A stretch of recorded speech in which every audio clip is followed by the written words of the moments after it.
Hello, all you wonderful people. What is up? Welcome to another edition of Polarized Perspectives. And I tell you, much has been made recently about the tariffs being put in place by the United States to other countries across the world.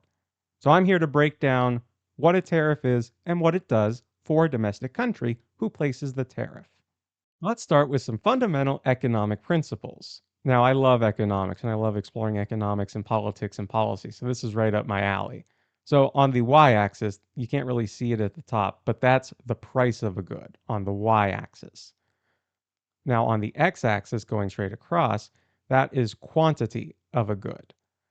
Now, the red line that starts kind of at the origin where the two axes intersect and work its way diagonally upward, that is the supply of a good. Now, the blue line diagonally going downward, that is demand of a good. So one line, the red line, being by the supplier, and the blue line representing the consumer. So where both lines intersect, that's where you reach what is referred to as an equilibrium, where you're producing the most amount of goods at the optimal price.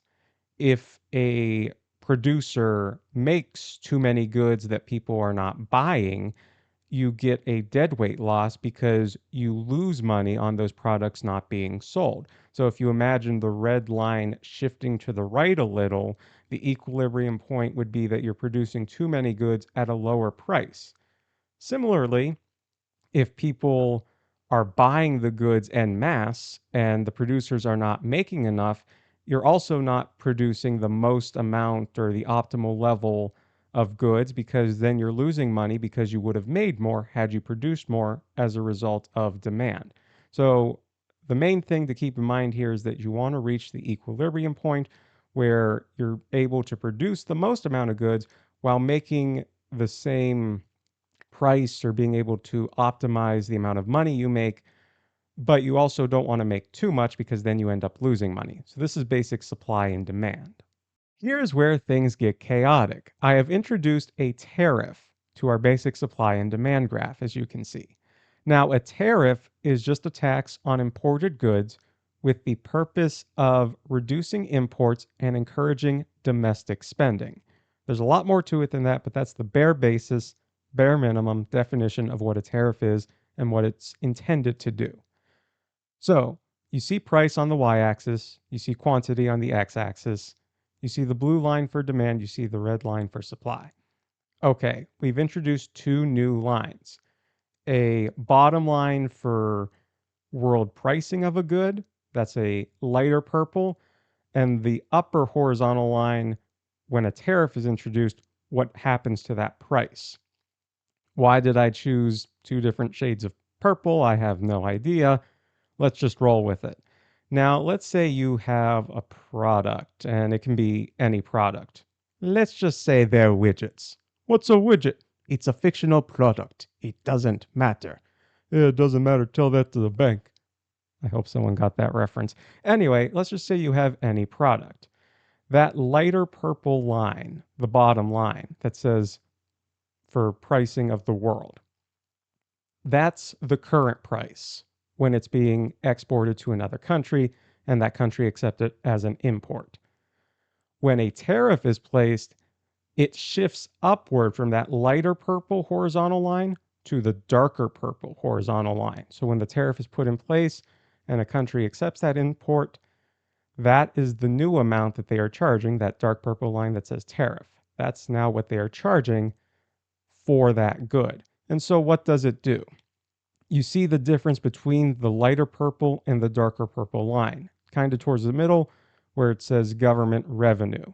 That is money gained by the domestic government who imports that product. So, say the US places a tariff on another country for a product, and that country still exports to the United States. That type of money is now gained by the government in revenue when it places a tariff. So it goes from that lighter purple to that darker purple line, kind of in the middle there. Now the government, the US in the example, would gain that revenue.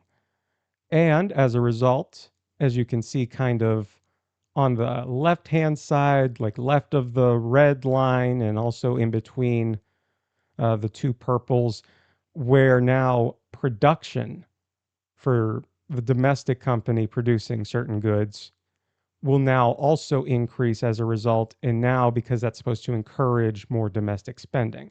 So it's intended to try and help domestic companies or to try and encourage people to buy more in the US or to encourage companies to move to the US to make their goods.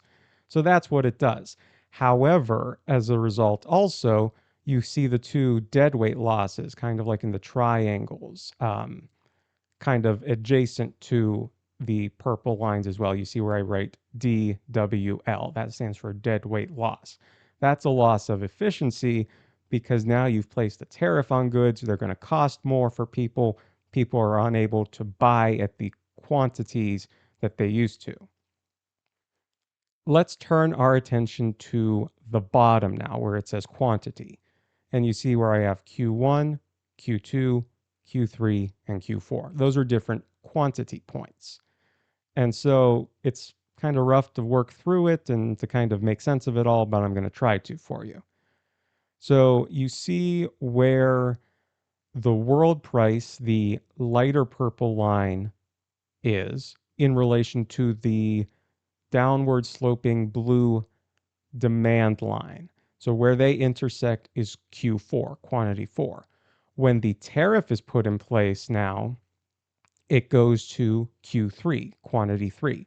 So for consumers of a country, so say the United States, before, prior to the tariff, they were able to buy goods at the lighter purple line price, I should say, and they were able to buy the quantity at Q4. So they were able to buy more at a lesser price for imports. Then when the tariff is put in place, now all of a sudden the line shifts to Q3. This was what I was talking about before with finding equilibrium points. So now consumers in the US for an import are now able to buy less. You see where it shifts over to Q3. They're able to buy less of a good at a higher price because you see now where the dark purple tariff line intersects with demand, the blue line. So now they're able to buy lesser items at a greater price. Very complex, very complicated, but this is the best way I can show it how it can make sense. Now, on the other hand, on the supply side for a domestic good, again, light purple line intersecting with the red supply curve, this is where domestic companies in the US were able to make before, prior to the tariff being put in place, because people were buying the imported good. Now, after the tariff is put in place, you see where it shifts from Q1, where the lighter purple and the red line intersect. It now goes to the tariff, where the dark purple tariff and the red supply line intersect.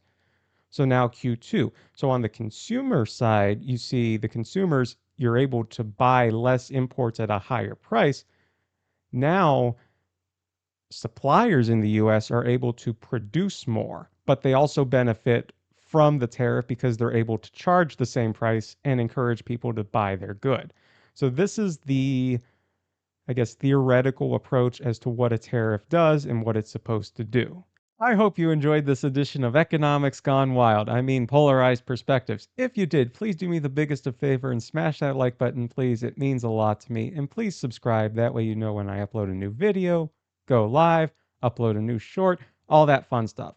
So please do that. It really means a lot to me. I appreciate you for watching, and I'll see you in the next one.